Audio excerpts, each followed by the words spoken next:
Excellent. So welcome everyone to our presentation this afternoon. We'll be looking at which is the best diet. And most importantly, what we'll be using the Bible, we'll be using good science, and then we'll be using the inspired writings. So before we actually jump into this thing, let me just introduce myself for those of you who are seeing me here for the first. My name is Jason Craig, fitness and nutrition coach and founder of Fit Mothers and Wives, and I work primarily with busy moms to help them achieve their goal weight without going to extremes. Okay, so that out of the way. I am also a trained medical missionary, and what we do here in St. Vincent, apart from the fitness and nutrition, we help persons with dealing with lifestyle diseases to reverse them using natural methods. So that being said, we are going to look this evening at what the information, what the data has to say about the diet. Now, I'm going to be also incorporating some training from our partners at the Natural Healing Through Laws of Health. So you will be seeing that flash in between.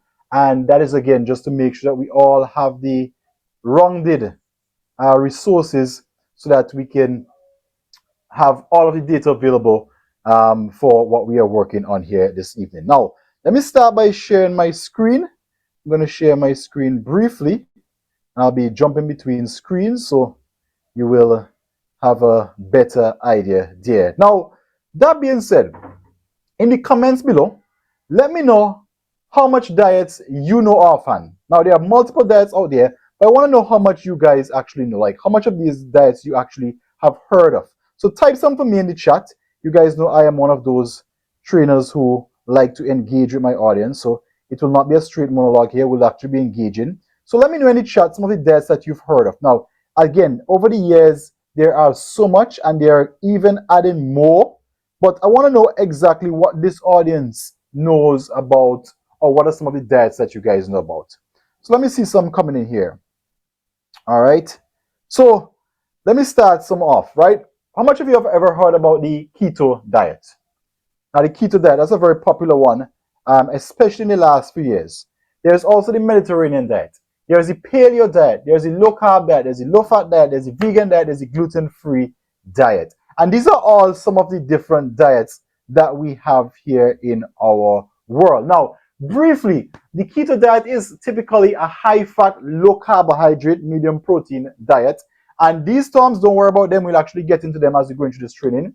The Mediterranean diet comes out from that part of the world, the Mediterranean diet. Again, that one uses more whole foods. The paleo diet is a more meat-based diet. Low carb, as the name would suggest, is a diet that removes excess carbohydrates and keeps it super low. And then the gluten-free diet, that's one used by persons with celiac disease. And this is what helps them. This is when you have an intolerance to wheat or the gluten in wheat.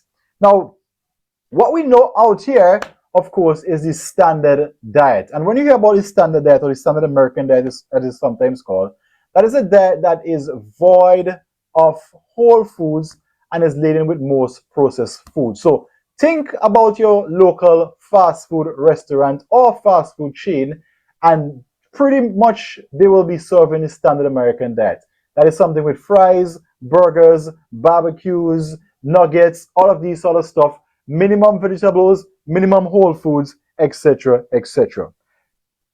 We have claimed that, our part of the world is a little bit more modernized, the Western world. We have more amenities. We don't have to go to the river anymore for water. We don't have to worry about cholera and all of these things infesting our water because we have a organized water distribution system. We have clean air to breathe for the most part. We also have electricity and all of these amenities that we have in our part of the world makes life a little bit easier. Now, with that being said, even though we have advanced in all of the technological achievements, running water, food, and we must talk about the mass production of food. Now, obviously, food prices are rising in the last few years, but most of us here have access to food. We do not have to go out and hunt for food or wait for years, months to get our food. We can simply go down to the restaurant. We can simply go down to the local grocery. We can even go to the farmer's market In some cases, we have our food right in our backyard, and there's ample supply of food, right? Now, with all of these advancements, fresh water, electricity, ample supply of food, we are also supposed to expect to see an improvement in our health. Because, like we rightfully say, we do not have to deal with things like cholera. We do not have to deal, for the most part, with things like leptospirosis and all of these diseases that are a result of impurities in our food and our water chain. However, according to the data, what we are seeing is that when we look at it, it means that, well, let's change it a bit. When we look at the data now, what we should see is that human beings are living longer. What we should see is that human beings are enjoying a higher quality of life. What we should see is that diseases as a whole are on the decrease. However, when we look at the data, what we are seeing is something totally different. Now, the leading cause of death, according to the World Health Organization, this was done in 2019. They update these every 3 years. However, if you look at the trend for the last 10 years, from our 2023 years go a year back, for the last 10 years, you will see that the leading cause of death is ischemic heart disease, right? Ischemic heart disease. The second, what did I say? The second leading cause of death is stroke. The third one is chronic obstructive pulmonary disease. Now, you notice something interesting about all those diseases, the top 3 diseases. Okay, while you're thinking about that, the fourth one is lower respiratory infections. And as you go down, you see Alzheimer's, you see diarrheal diseases, you see diabetes, you see kidney diseases. Now, these diseases, and I want you to see the difference between number 1 and number 10. Look at the difference in terms of the point of the graph. Everybody's seen that graph. Look at the difference in terms of that graph, right? Ischemic heart disease being at the top. Okay. The last one is kidney disease, and in between we have some diseases. Now note, these are deaths that are in the millions. So we have close to 10 million deaths worldwide from heart disease. At the bottom end, we have about, let's call that just under 2 million from kidney disease. If you come to the middle, you have in close to 4 million deaths from either the trachea, which is the lung cancers, etc., or the neonatal conditions. Now, none of these deaths are caused by wars, because, I mean, think about it. That should have been the largest cause of death. If we are in the Western world, we have clean water, an abundance of food, okay? We have fresh air, again, for the most part. Why are all of these deaths still so high? And there is no war involved. There are not accidents involved, right? Wars and accidents we could accept because, okay, maybe, you know, there are a lot of moving parts, things crashing, we die in there. But these diseases are not related to wars, genocides, or accidents. These diseases are all lifestyle diseases. If we have all of these diets, paleo, keto, low carb, gluten-free, why still in our part of the world are we seeing such high death rates from lifestyle diseases? Now, in case you're not sure what a lifestyle disease is, a lifestyle disease is a disease that is brought on by certain habits of the individual choosing. So it's not something that is forced on you. It is because of your, for lack of a better word, lifestyle choices these diseases are being created. So if these diseases are created by your lifestyle choices, it tells me that they can also be reversed by your lifestyle choices. Now, we must ask the question, why is this happening? Because the numbers are not adding up. The numbers are not adding up. For everything we have, the numbers, and I didn't even mention we have the most advanced healthcare, right? I didn't even add that. Now, to find the answer to this, we have to look in the Bible. We always have to go back to the book of beginnings. And these are some texts that every time I do a presentation, you will hear these a lot. By the time you're finished listening to these presentations, you will memorize this. And it says in Exodus 15, verses 26, and the Lord said, if thou wilt diligently hearken to the voice of the Lord thy God, and will do that which is right in his sight, and will give ear to his commandments, and keep all his statutes, I will put none of these diseases upon thee, which I have brought upon the Egyptians, for I am the Lord that healeth thee. Now, you say, well, Jason, this is some text that relates to something way back in the Bible. What does that have to do with us? Now, there are certain things here. The diseases, we can decipher from this text, came upon the Egyptians because they did not first hearken to the voice of the Lord thy God. Okay. They did not do that which is right in his sight. They did not give ear to his commandments or keep his statutes.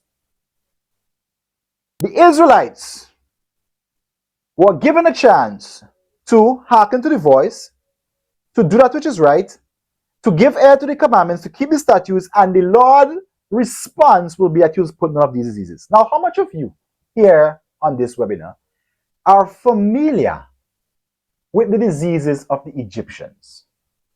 How much of you here are familiar with the diseases of the Egyptians?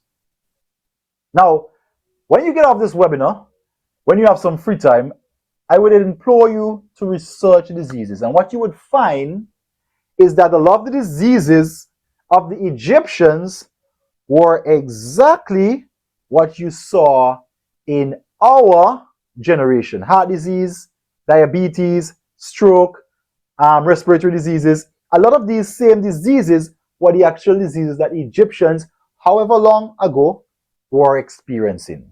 Is there a pattern? Now, the Lord spoke about hearkening, listen to his voice. So, that being said, we also have to dig a little bit deeper. And as I say, when you finish here, guys, you're gonna learn these information. And let me just pause again. You guys are still hearing me okay, right? If at any point you're not hearing me, just let me know in the, just put a message in the chat and I will make sure that I have that working, okay? Right, so you guys are still hearing me okay? I don't see any messages saying otherwise. Now, here is something that you have to understand. In life, what did I say? In life, things do not just happen. Okay? You do not just develop a disease. As in the case of this, the world does not just suddenly start to die from heart disease, suddenly start to die from stroke, suddenly start to die from diabetes. It doesn't just happen. Everything comes from a cause. In fact, the Bible says in part B of Proverbs 26:2, it says that the curse causeless shall not come. In one of my favorite books, Ministry of Healing, page 127, it says, disease never comes without a cause. So it is telling me that the leading causes of death worldwide are all lifestyle diseases, and these diseases did not just come this way.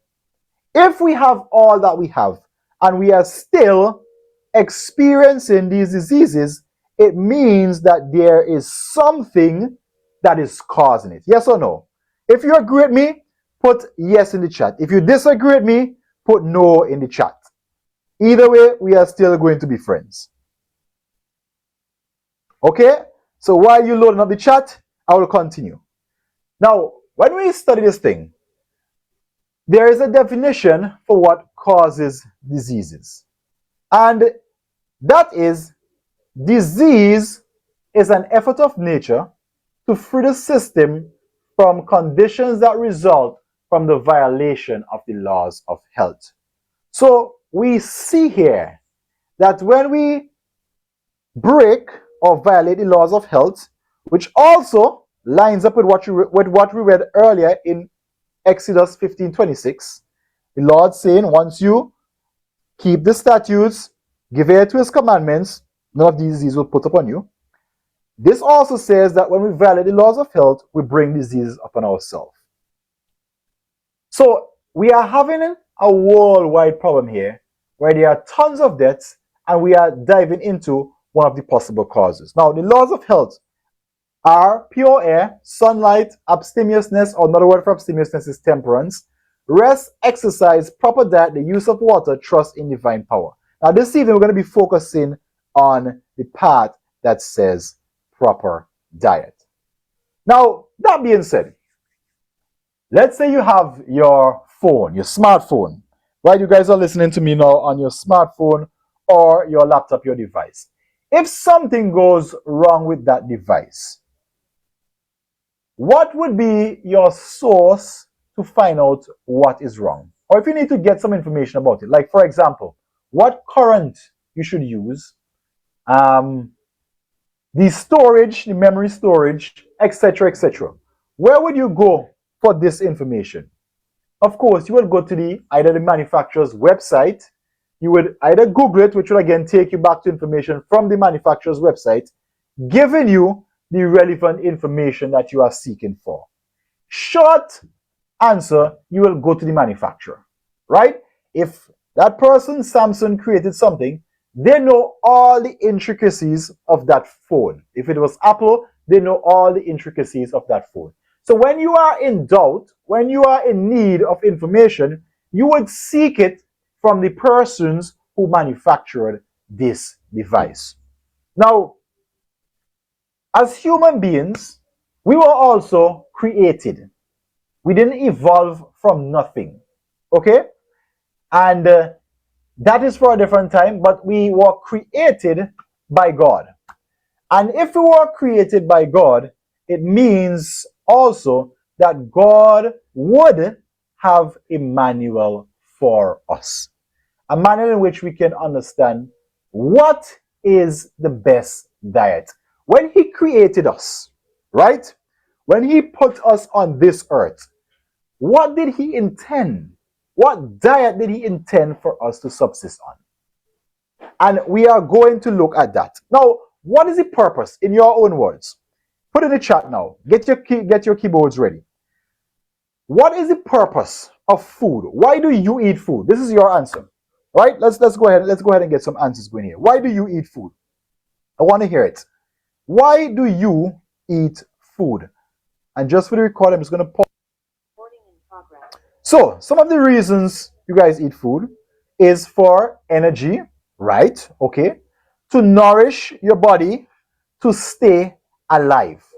So, what I'm getting here, what I'm gathering is that when you eat food, the food is supposed to do something positive for you. It is supposed to make your life better. Yes or no? Excellent. Now, let's look at something here. I'm going to switch slides for a bit now. Let's look at something here. And what we're going to see is that food, as we mentioned, is supposed to do just that. Let me just make sure that what I want shared is being shared here. And we're going to continue right along. Right. So, that is the purpose of us eating food. Food is supposed to supply nutrients that the cells need. And we're going to take a little diversion off course here. So, there are three major, how much did I say? Three major constituents in food. All foods that the body need should have proteins, it should have carbohydrates, and it should have fats. Okay? It should have, what did I say? Protein, carbohydrates, and fats. Okay? Now, if you go a step further, you would realize that there are some more that needs to be included in our food. The rest too, in addition to what we just mentioned, are vitamins and also minerals. And you want to pay attention to this. So whenever you see a diet, once that diet aligns with this, then you would follow it. If it does not align with this, you will discard it. Fair enough? Excellent. So proteins. Now, let's see what proteins are. So proteins are the building blocks of the body. Now, when you consume protein, it is broken down into little building blocks. Now, think of a Lego, a built-up Lego, and then that Lego consists of little Lego blocks. That built-up Lego, that structure, that is the protein. The little blocks, these are the amino acids. And the purpose of these is to help the body create hormones, enzymes, and also the muscle tissues and structural components of the body, right? That is the purpose of protein. Now, the protein also acts in the formation of antibodies, which will help us to fight against intruders, and will also help to maintain that acid-alkaline balance. Again, you see it's also a source of energy and also heat. Now, here's something that is important. When we eat protein, the digestion of protein does not begin when it hits the stomach. In fact, it actually begins in the mouth, right? The digestion of protein begins in the, where did I say? Mouth. And then it continues in the stomach and is completed in the small intestine. And we're going merrily along this thing. Now, there's a recommended dose for protein. This is something you might want to pay attention to. Now, notice, this is the minimum recommended dose, not the optimum, the minimum recommended dose. And that is 0.75 grams per kilogram of body weight. For infants, it's a little bit higher because they're growing 1.5 grams per kilogram of body weight. Now, if you eat too little protein, there are some things that could happen. One, you could have diarrhea. Two, you could have vomiting, and you could have a protein energy malnutrition, which we know as kwashiorkor or marasmus. Okay? Now, just like eating too little has its effect, too much also has its effect. If you eat too much protein, you can have heart disease, osteoporosis, cancer, obesity, gout, female disease, kidney problems. Now, pause. How much of you know somebody here who has suffered any of these diseases? Whether it is cancer, gout, kidney problems, heart disease. What is one of the first things, especially for cancer patients, what is one of the first things that the doctor tells them regarding red meat? And you could put it in the chat. Put it in the chat for me. And if you guys see me playing with the pause button here, it's just for us to, when you watch the recording, it's a lot smoother. Okay? You don't want to miss that. Right. So, as it said, change your diet, stop eating meat. They normally tell you to eat more fruits and vegetables, right? When you have cancer or diseases. Now, that being said, I'm giving you a template here for choosing or knowing which diet is the best. We know that protein is required as the building blocks. We know that protein is required for the body function. We know that there is too much and too little protein. It would also say that there are also different types or different sources of protein. So there is good protein and there is bad protein. Would you agree with me? Yes or no? Right? From what we decipher here, if all protein were created equal, it means that whenever you get sick, there must never be a restriction against which protein you can eat. Yes or no? Okay, right. So we're building this thing. Now, that being said, there is a superior source of protein. And we will find that as we go along. Now, let's look at the next one. Right, we're going to take our time. We're going to build this thing. We're building this thing. We're not rushing this evening. We're taking our time. We're building this thing. Because when you leave here, I want you to leave with solid data. Whatever decision you take, it must be a decision that is based on data. Carbohydrates. Now, what is the purpose of carbohydrates? Carbohydrates is the body's main fuel. Somebody said earlier, they eat to get energy. Carbohydrates is the body's main source of carbohydrate. Sorry, the main source of energy, right?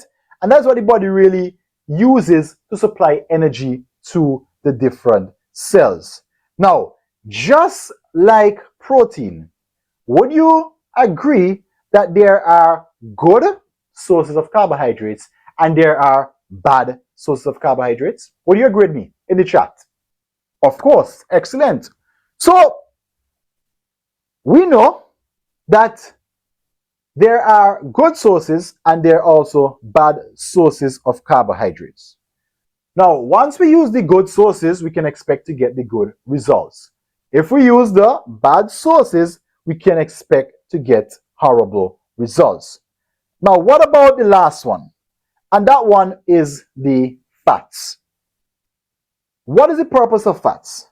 Now, fats are the most concentrated form of energy, supplying twice as many grams or calories per gram than protein or carbohydrates. So fats is a dense form of energy. And of course, there are three different types of fat. We also use fats in the creation of hormones, right? Okay, we're building this thing. So we look at the three major components. We realize that there are good and there are also bad from each of these. Vitamins and minerals. Now, these are essential components in our diet. Whole foods which have been refined as little as possible naturally contain the highest amounts of these nutrients. Phytochemicals found only where? Where is phytochemicals found? What does it say there? Phytochemicals found only where? Where's phytochemicals found? According to the in plants exactly, are added bonus thought to play a role in the prevention of many diseases. Now, we're going to put some words down. And I need to get my pen and paper here because we're going to recall these words. So, we see here phytochemicals.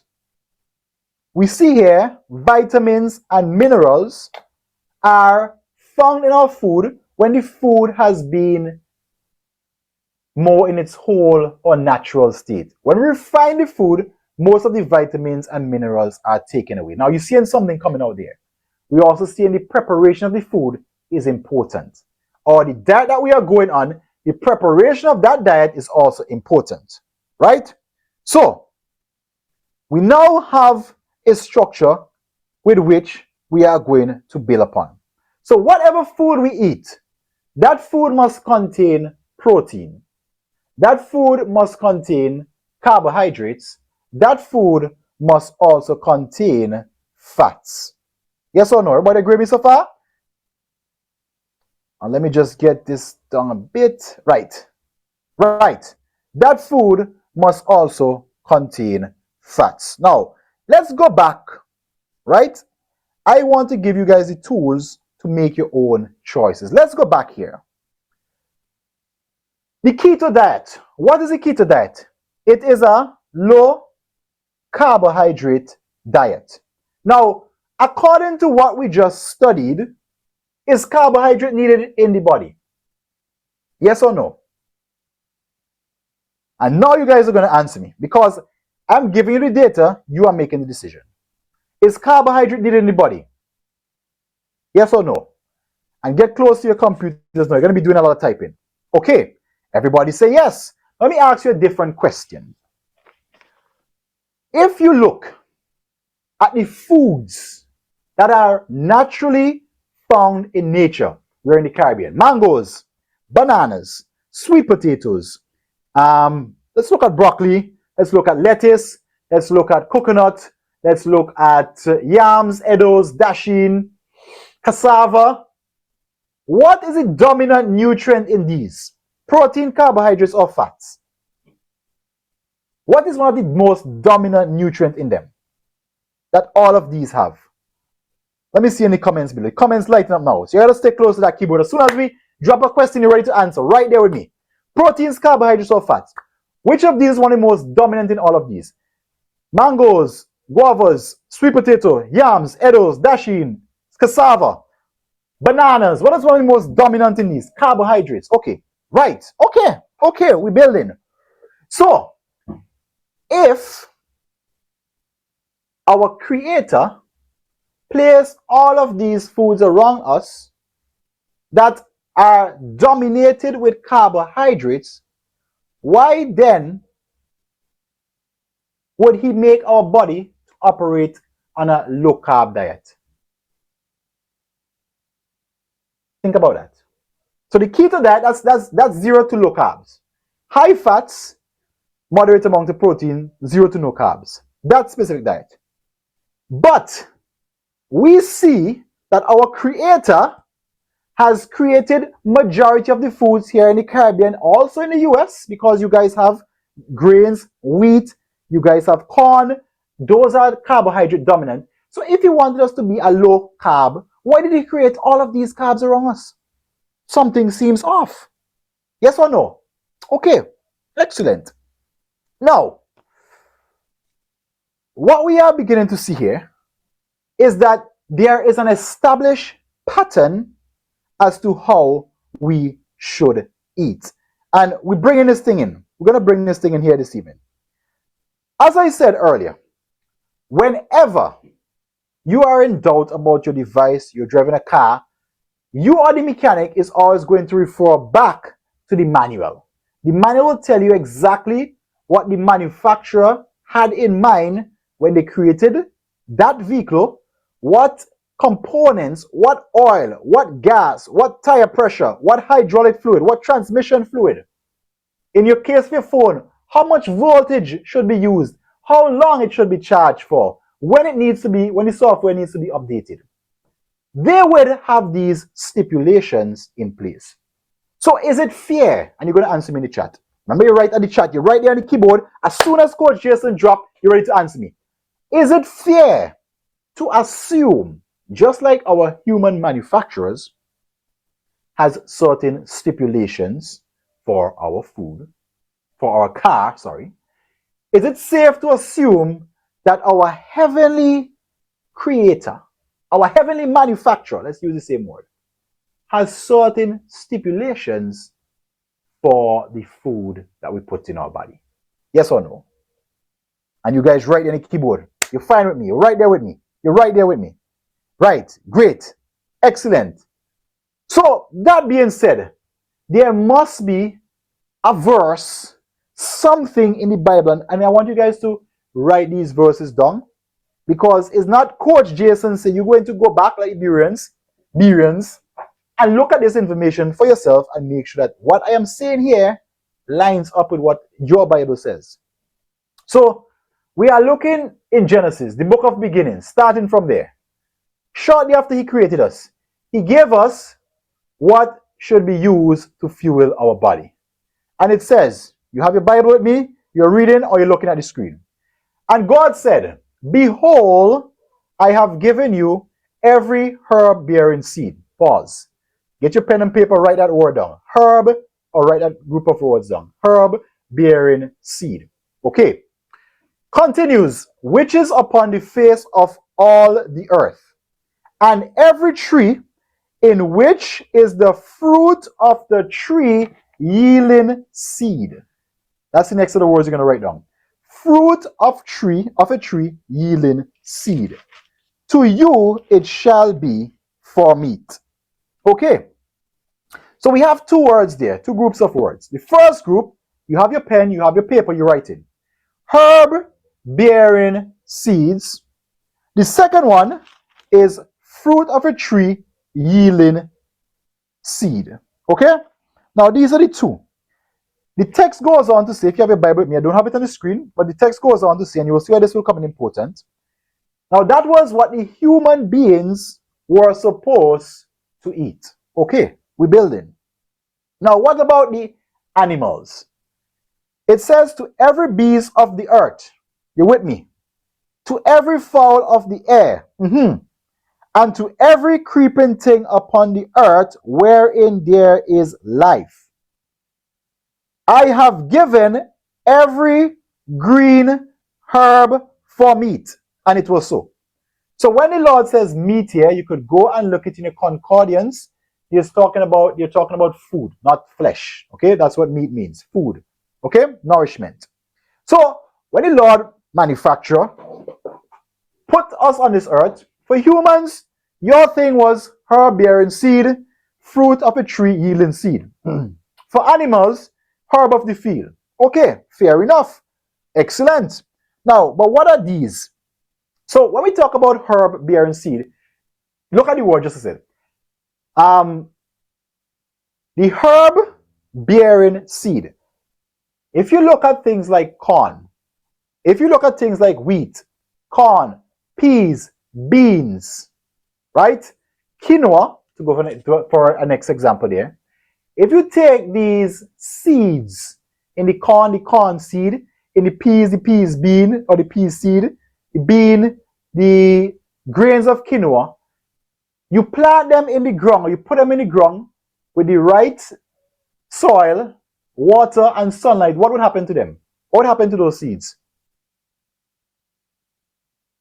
We're building this thing. Again, you write on the computer there, you write on this chip, the chat there with me. If we take a corn seed, put it in the ground, beans, put it in the ground, a quinoa seed, put it in the ground, what happens to that seed? Provided there's sufficient water, moist soil, and sunlight, what happens to it? It grows, it germinates, right?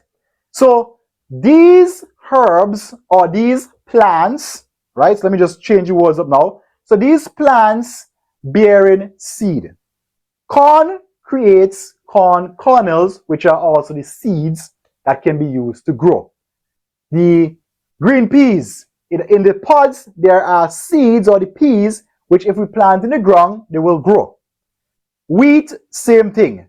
Quinoa, same thing. Most of our ancient grains, aromath, just to name a few, and aromath spelled some of these have seeds. When you plant them, they will create or reproduce after themselves.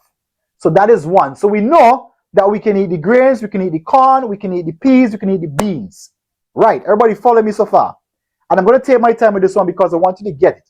So they read things in the Bible, don't just read them at face value. And please, please, please, dear friend, if you do not know Hebrew, there's something called the concordance. It will tell you what every word in the Bible in the Hebrew is, and you will actually see translation. So you don't have to take my word for it. Okay? Concordance. Right, so that's the herb bearing seed. That is food number one. Now, number two, it says the fruit of a tree yielding seed. So, apples, what does the apple have inside? Little seeds. Banana, and I wish I had one. If you cut down the banana, you'll see little black spots in there, or black dots. Those are the seed. When you eat a mango, what is inside the mango? A seed. When you eat the cherry, what is inside the cherry? A seed. Papaya, when you eat the papaya, what is inside the papaya? When you crack a peanut, what is inside? The seed. If you take these seeds and plant them in the ground, what would you get? You're on the keyboard. Let me see. Go ahead, answer me on the keyboard. On the chat. On the chat. Write on the chat. Write on the chat. You guys have to be fast on the chat. Right? Because I'm always going to be interacting with you.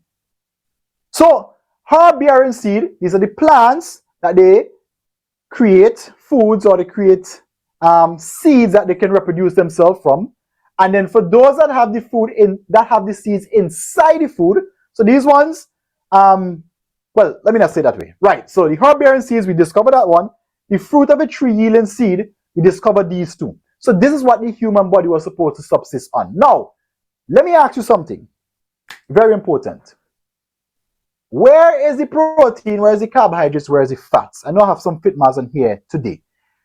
Just pick one of these. Which of these has the, it doesn't have to be exclusively, but where would you find the protein in grains? Does grains have protein? Yes or no? And I'm glad we're doing this because I'll actually bring up our friend Google. So we're going to do this thing live. Right? I want to say Coach Jason C. So let's pick a grain. You pick a grain for me. You pick a grain for me. And let's go through this thing one by one. Let's go through this thing one by one. Right, right. Okay, so let's go through this thing one by one, right? Trish, Judy, I think you guys here. Let's go through this thing one by one. How much protein is in wheat? Durum wheat, okay, about 14 grams. Okay? Right, so there's protein there. Now, let me try another grain. Quinoa. How much protein is in, and you guys are seeing this live, quinoa? about 8 grams, 5 grams of fiber, and quinoa is also a complete protein. It just means it has all of the essential amino acids in it. Okay, let's see if corn has any. How much protein is in corn? 3.2 grams, and that is per 100 gram.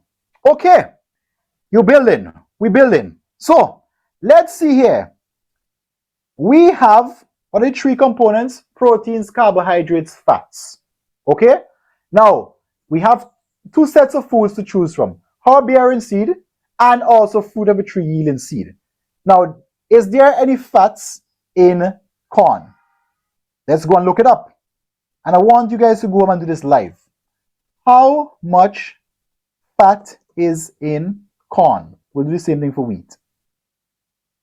So corn barely has fat, just 1.35 grams. How much fat is in quinoa? Right? 14.2% of it is fat, so that has some fat. How much fat is in wheat? 2.5 grams, and that's the durum wheat.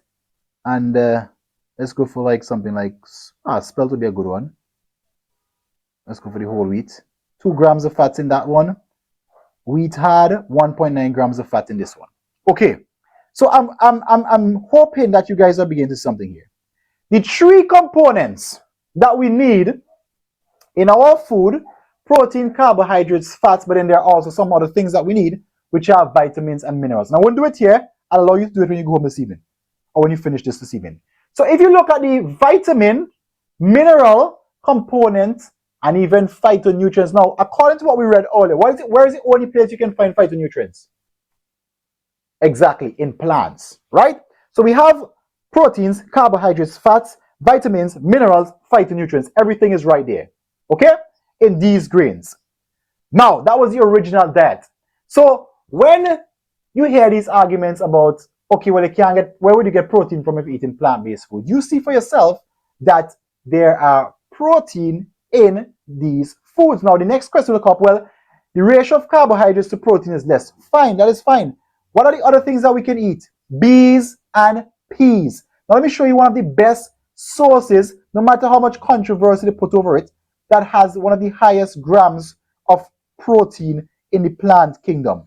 And if you're not familiar with it, it is called soya beans or soybeans. Soybeans protein.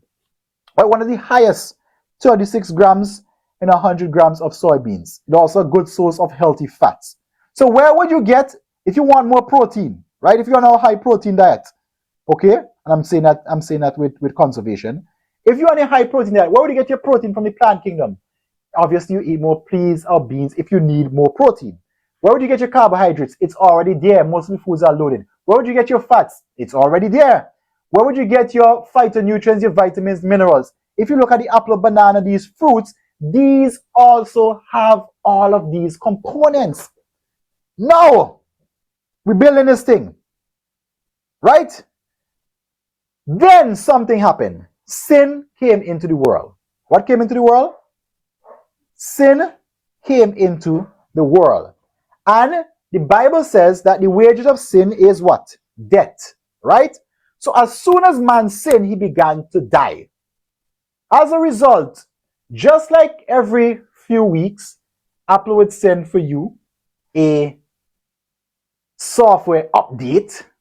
When man sinned, the Lord had to update his diet. Why? Because he was now dying. Now, in Genesis 3:18, you're writing a text down, you're going to research this thing for yourself. It says, thorn and thistles shall it bring forth to thee, and thou shalt eat the herb of the field, in the sweat of thy face thou shalt eat bread. Now, heretofore, in Genesis 1:30, who used to eat the herb of the field? Give me it in the chat. You're right in the chat there with me because you're following me along. Who used to eat the herb of the field? Or whose original diet was the herb of the field?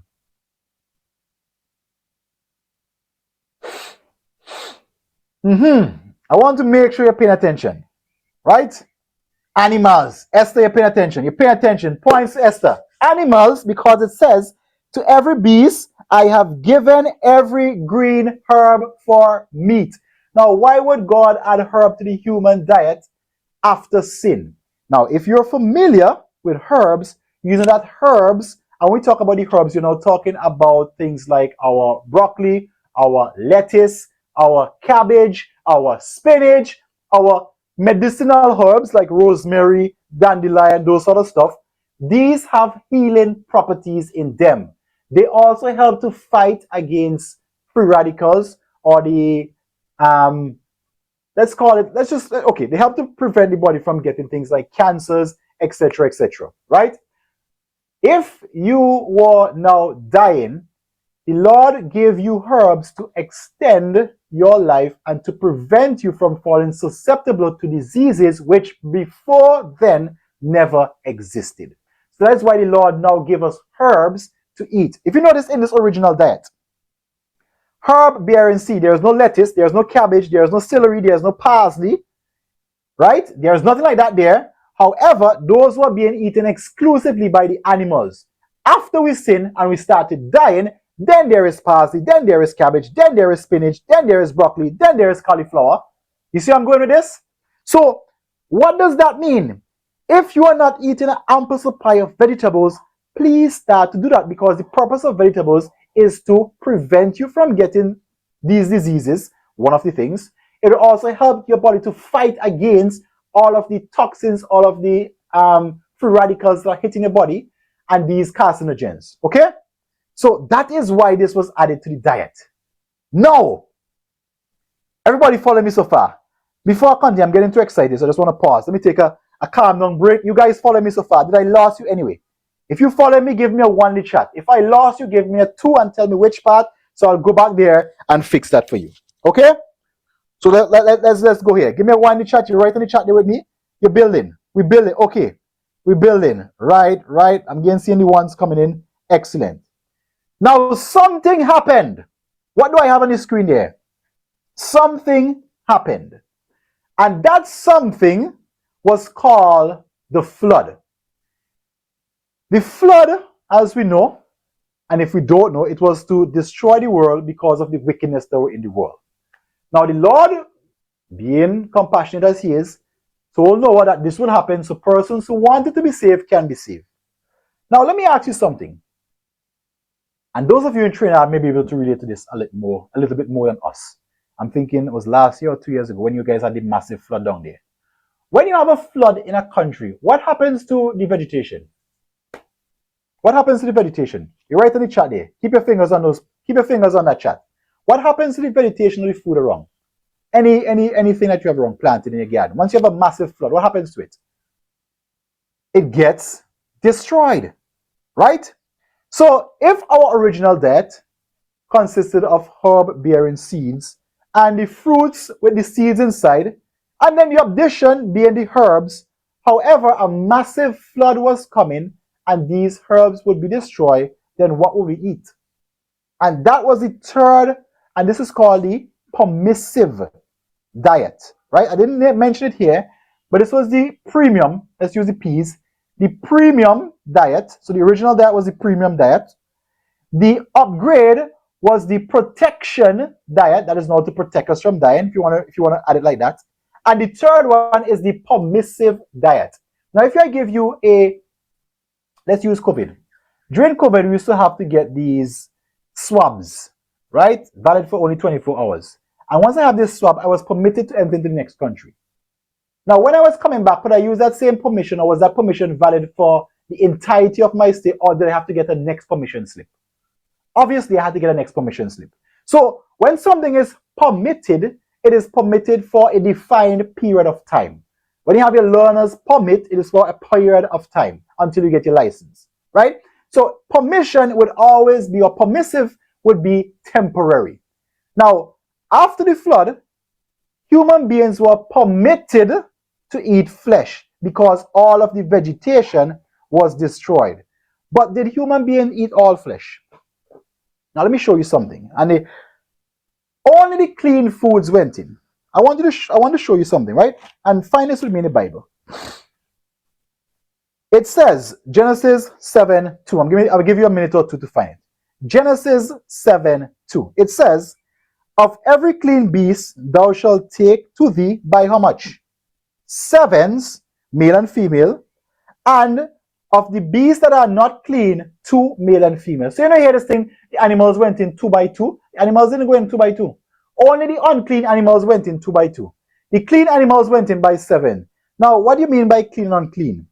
Now, if you read further in the Bible, you will see that there are certain foods or certain animal foods that are clean and there are certain that are unclean.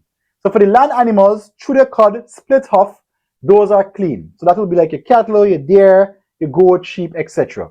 Pig is an unclean animal. So this thing about Adventist food, now note this. This was here long before they were Adventists. This was here before there was even a Jewish nation.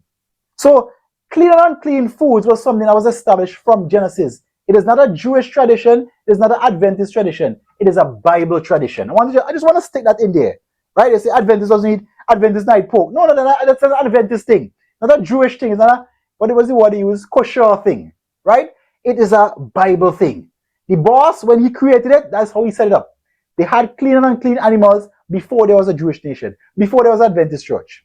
Let me put that in there. Right, we're building. So, why was it set up that way? If they went in 2 by 2 and you ate one, what would happen to the male or the female? They can't reproduce. They can't replenish the earth. If you're going by 7, so think about all the beasts of the field. The clean ones going in by 7s, the unclean going in by 2. When they come off the earth, how much people was on the ark? I think it was only 7, right? Just correct me if I'm wrong. I think it was only 7 people, 6 people on the ark. There was Noah, his wife, his 3 sons, and their wives. Correct me if I'm wrong. I'll just have to go back and verify that. But we see that the number of people on the ark was only under 15. One animal would be able to suffice for them for a long period. Only 15 people. Okay? You have 7 of these clean. Imagine the amount of food they would have had until that food was able to replenish itself. So that is why the Lord created it. But something also interesting happened. And I want you to pay attention to this now. This was the lifespan of human beings prior to the flood and after the flood. Prior to the flood, the average, we could say the average was about 912 years. Then Noah's flood, the flood came, not Noah's flood, but the flood came. Human beings changed their original diet from fully plant-based to animal, subsistence, and flesh. And of course, that had been subsistence and flesh consecutively for at least for the first, I would say, 2 weeks, because there was no vegetation at all. Well, yeah, there would have been some in the ark. Right? There would have been some food in the ark. We'll look at what happened to the lifespan. So we started eating meat as a primary diet, and what happened to our lifespan? It dropped not just half an hour, almost a quarter. We went from living close to 1,000 years to right now we could barely make 70. 70. Right? So, that being said, I just wanted to stick in a little bit. There was a really interesting study that came out. And it is called the China study. If you have a chance to pick it up on Amazon, you can pick it up on the Audible, or you can pick up the physical copy, Kindle copy, a really great book.